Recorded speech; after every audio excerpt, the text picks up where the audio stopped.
All right, we're still on chapter 5, step 5, which is making the right choice, And I'm reading from my book, What Works When Diets Don't, What Works When Diets Don't. We're also putting this out on all of our different platforms, YouTube, Rumble. So if you're watching this versus listening, a couple things. You'll see I have my midnight shadow, haven't shaved in a little while. But I don't want that to stop me from recording this morning. And then also I will be repeating a lot of things, not in a large amount of volume, but little things here and there, because a lot of people aren't going to listen to the book all the way through. They'll listen to certain sections. They'll hop right to this topic because it is really near and dear to their heart, or they need help in a certain area. But what we are covering in this next section is, what does the Bible say about food? Now, this is huge. And I don't know why even Christians go back and forth. Some of the meanest emails I get are from Christians, on either side of the spectrum, full on whole foods, plant-based, cows are bad, chickens are of the devil, meat and dairy is from Satan. And man, I feel sorry for them, because they're just so, arrogant many times. Not everyone. I've actually went back and forth on a lot of different things, and I'm going to explain to you why I don't do that anymore. But then I get the, meat crowd, that, plants are trying to kill us. I don't know if you've ever heard that before. And the plants do have what they call phytochemicals that keep away insects, but those can be good for us, as humans. You weigh everything on the scale, and plants are huge in regard to long-term health and longevity.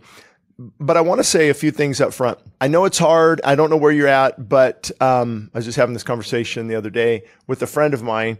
We don't want to make this an obsession.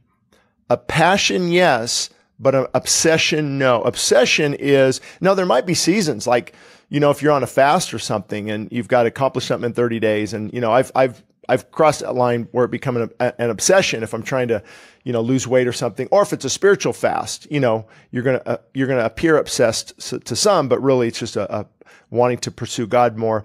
So a couple things is, if it's an obsession, you're always thinking about it. You're on Twitter, Instagram, you're watching these feeds, TikTok, you want to look like that influencer. But you have to keep in mind, they probably have no kids. They've got 2 hours a day to work out. Many of them, especially men, are on hormone replacement therapy, which I do not really recommend, especially if you're under, 55, 60. It's a whole nother discussion.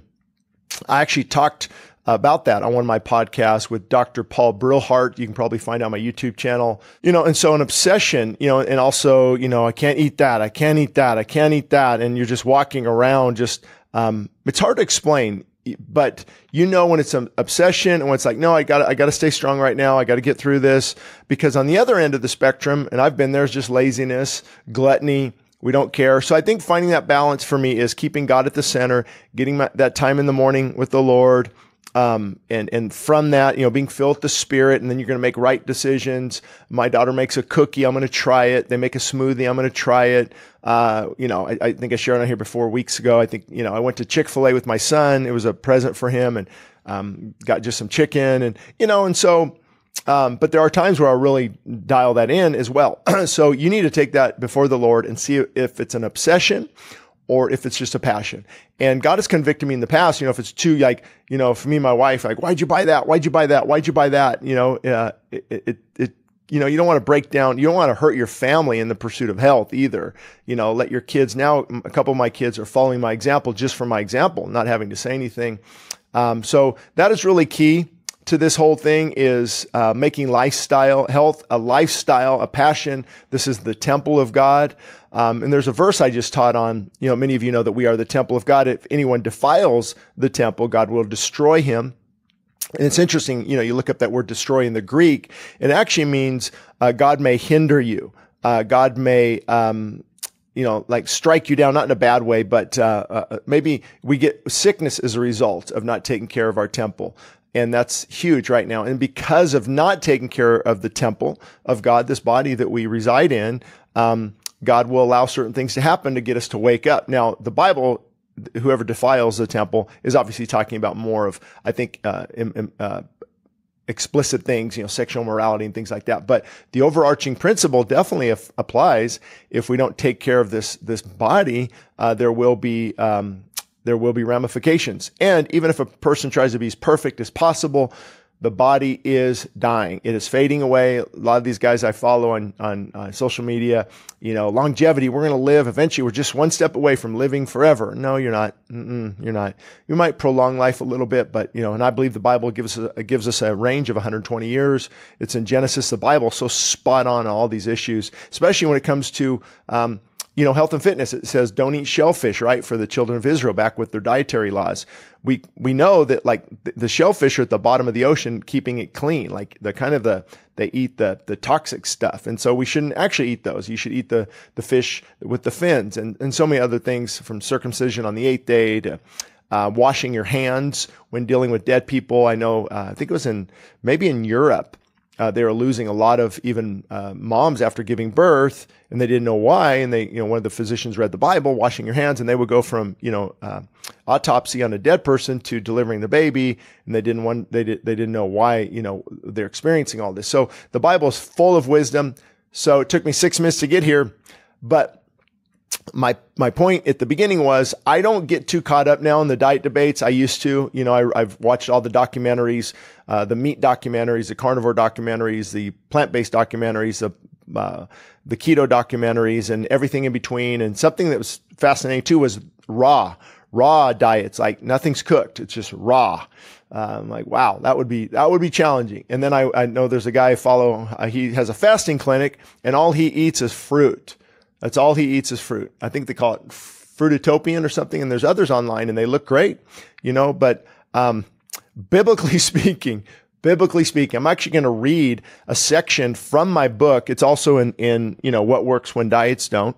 And in case you're coming in late, you can download this book right now for free at the church website, westside.christianfellowship.org. Of course, it's available everywhere, Barnes & Noble, Amazon, different things. But we want to make it a free download for you at the church website. You can follow along. You can get ahead of me. You can go back and you can highlight. I mean, of course, there's print on demand, but we don't offer that, just the free download. But it's also in my book. Oh, actually, I think I brought it today. Feasting and Fasting. So feasting and fasting, for those who are interested in fasting, this will really help you and help I'm Addicted. So again, these are both available as free downloads. Help I'm Addicted, Controlling the Cravings That Control You, and Feasting and Fasting.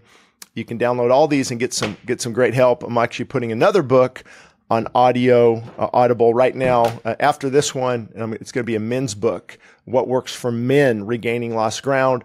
And so again, these are all free downloads at the church website. Enjoy reading. So what does the Bible say? That's where I think it was a few years ago, I said, you know what? I'm not going to get caught up in these debates. I'm going to what does the Bible say? And I'm going to give you a brief well, let me just read it. Actually, I might be too repetitive if I just give you my thoughts and then read it. There are many views regarding what diet is ideal, and I just went through all the different diets for you. And I don't claim to have all the answers. Even experts in the field of nutrition are divided. But again, we can glean a great deal from the biblical accounts that are recorded for us in the Bible. Most diets are written from an evolutionary perspective, so it's important that we get our facts straight. And this is so important. I'm listening to guys that I'm not going to name them right now or ever maybe, but you're listening and they're like, well, because of evolution, I'm like, you've lost your mind. You're so smart in autophagy and apoptosis and brain-derived neurotropic factor and muscle retention and muscle breakdown and lipogenesis and gluconeogenesis and man, all these things. But we just kind of evolved. All these things just kind of, give me a break. The problem is they don't want there to be a God. That's the bottom line. Or I know I've talked to other people because of academia. You teach at Harvard, you teach at USC, you teach at UCLA, you teach at Stanford. You got to say evolution, or you will be categorized as a quack, whatever they call those people. But the bottom line is, if you believe all of this just happened by random chance, you are the one that really need to, do some serious mental assessments here and understand, why am I coming up with that? Like you just study the cell, the mitochondria, how it produces ATP. You can get into what they just, discovered, the mTOR, the mammalian target of rapamycin, complex 1, complex 2. You look at all the things in the cell and you're like, my goodness, this screams a creator. And they have little motors that move around and that's just the cell. So anyway, back on track. That was my rant. But again, even diet experts are divided. A lot of people look at it from an evolutionary perspective. So we have to look at it from a biblical perspective. In the beginning of creation, God said in Genesis chapter 1, you can read this. If I were you, I'd read the whole chapter. I have given you every plant that yields seed that is on the surface of all the earth. Now, of course, we don't know exactly what those are before the flood. I've got some thoughts on it. I know the body operated a lot more efficiently, and they were not afraid of fructose in fruit because they moved a lot. Can you imagine? There's no horses. Well, there's horses, but I don't know if they know how to ride them yet. Chariots, cars, motorcycles, bikes. You are walking everywhere. And that's why, they could definitely eat a lot more carbohydrates, especially back then. So God said, I've given you every plant that yields seed on the earth and every tree that has fruit. So you see plants and trees, and this shall be food for you. In other words, nourishment, your body. And I believe before the fall, the cells could keep replicating and reproducing. So when a person dies, usually the cells, they can keep reproducing, but the toxic buildup is greater than the effort to reproduce. And that's how we really age.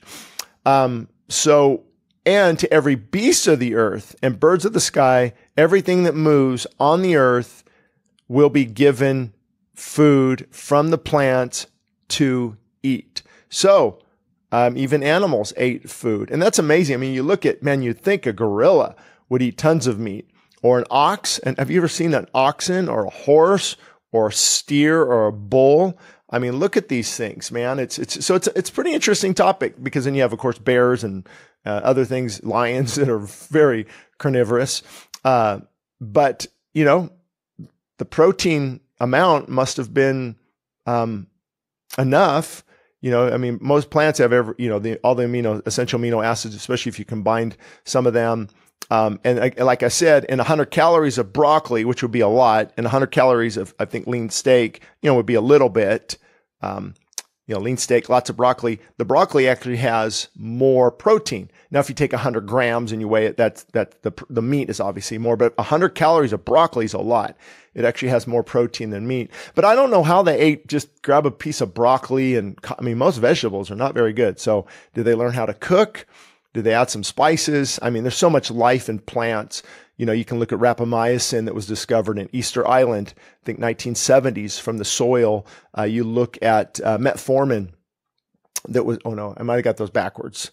One of those is, I think rapamycin, Easter Island. Metformin is from lilac, I think in France. And so there's so much life in the plants that it's amazing. So that's what God said. He gave us all plant food to eat. So if I were you, I would make that a major staple of your diet. There should be no reason, and I've got to work on this myself because I'm in a different state, a different season right now, but just a big salad with lots of clean greens, from, I'm not going to let you know what it is, spinach and artichoke and tomatoes and cucumbers and bell peppers and carrots. You could have so much nutrient dense food right there and low calories.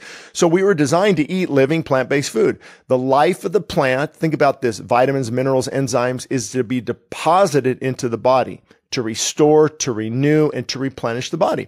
So you compare that with a Snickers bar, Captain Crunch, just a white bagel, box of crackers, Pop-Tarts. Pretty much anything in a box, and there's really no life-giving food. Your body really can't pull. That's when it says fortified with. That means it had to add vitamins and minerals, and it's never, in the fortified state, it's never as good as the natural state. And I won't get into that right now. Maybe later.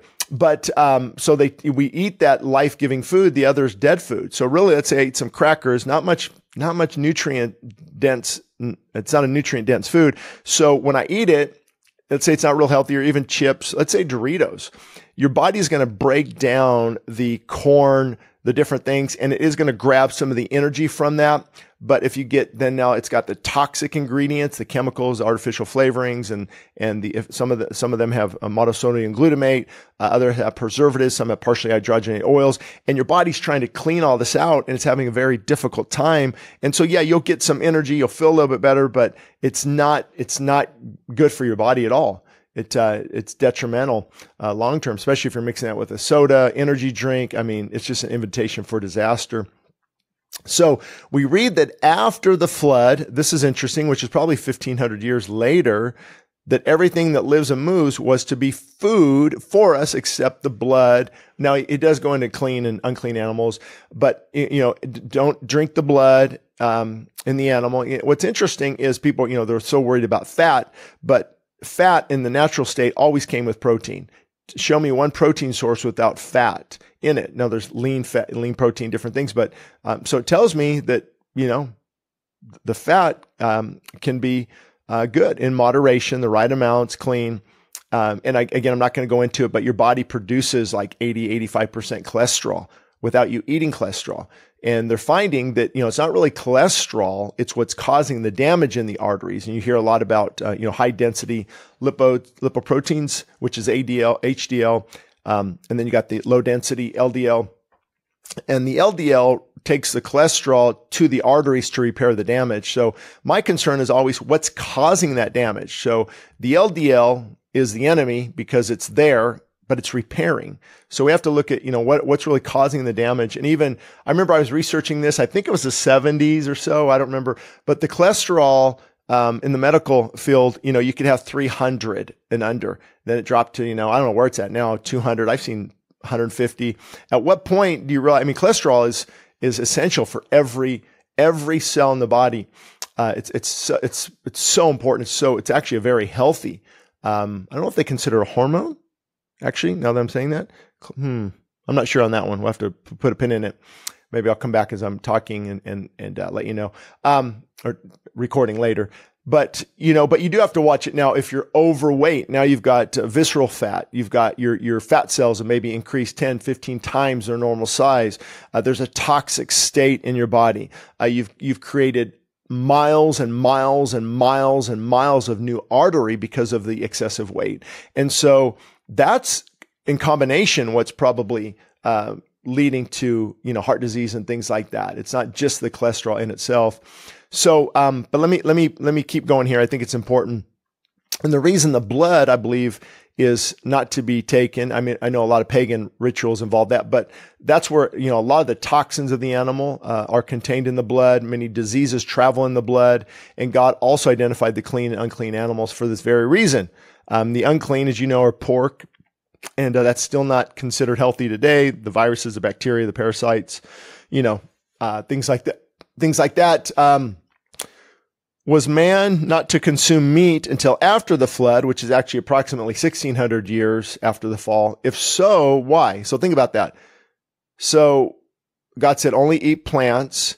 Maybe they didn't even have a desire for meat until the fall, which happened in the garden there. And that's way before the flood. But we don't know. We don't know that 1,600-year period from the creation to the flood. They obviously ate meat, it sounds like. But we don't know why now this transition. I've heard a speculation. My speculation, after the flood, I think vegetation is sparse. And because of that, maybe the population is going to really increase. Vegetation sparse. Okay, now you can eat the animals. Maybe as a mechanism for what they call animal control. Like, I don't know, a lot of those people against hunting. I don't know if you knew this or not, but if you don't kill enough the deer and different things, it can just overpopulate the earth. So you could have it's allowed now. Meat's allowed. It's not ideal, but it's allowed. But then you see Jesus eating fish, making fish.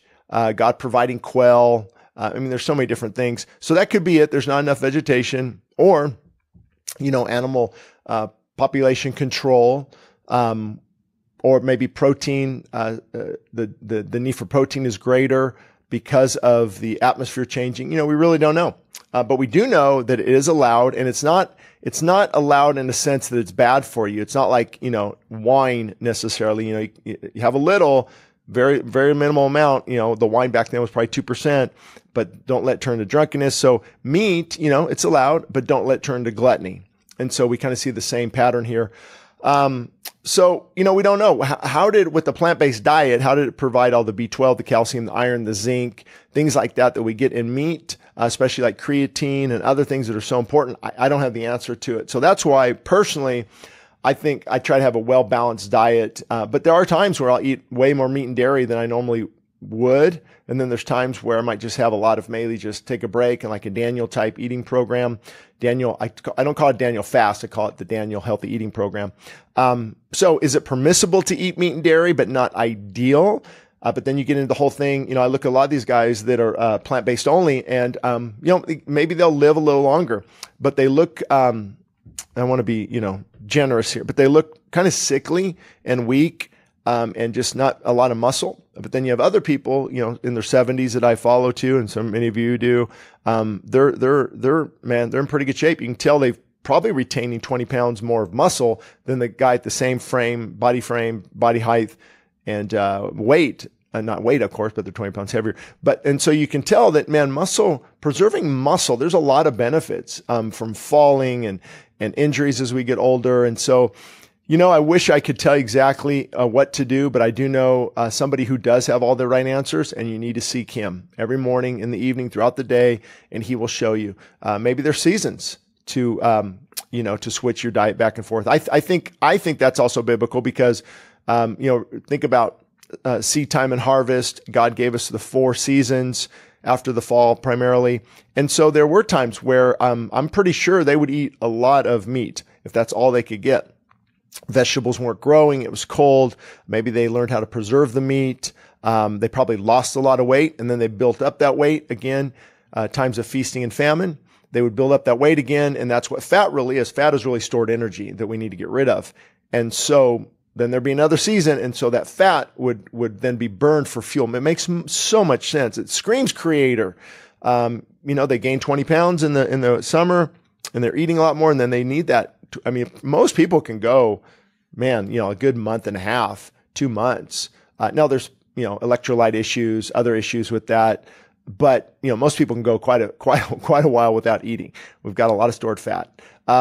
So I believe that the pre-flood atmosphere of the earth was much different than our living conditions today. Man lived in a healthier environment, and that might have provided more oxygen and greater protection against the harmful rays of the sun. The nutrient-dense plants and fruit-bearing trees probably grew in abundance. And then after the flood, that's when everything became very scarce. So I believe that God allows meat consumption because of the scarcity, and also possibly some of the health benefits, retaining muscle. We just don't know. From a biblical perspective, especially when it gets into, different verses I'll share at some point where, the Bible's pretty clear. I just read, actually it's funny, last week I was going to hopefully remember to say this because I didn't write it down.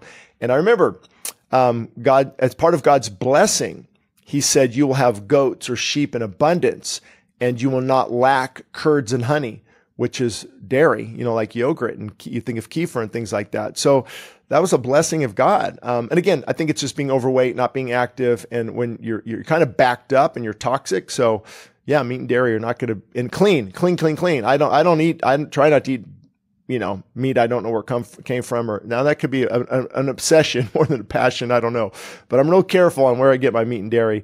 And if I were you, I'd find maybe a farmer's market, somebody local if you can, or budget, and then try to order, clean meat and dairy. I know some of those health food stores sell raw milk, especially if I think it's called A2 raw milk, where it's actually resembles human breast milk.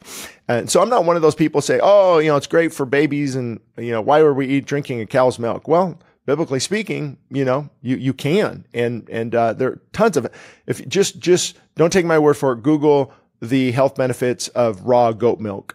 Even though it's hard to find, high in calories too. So you got to watch that one. I've had to limit because I drink 2 cups. Well, I just drank 350 calories and 20 grams of fat. And that's, if you're trying to lose weight or in moderation, that's quite a bit. And then you add, food to that. Like I dip some chocolate with some peanut butter. I just had 600 calories.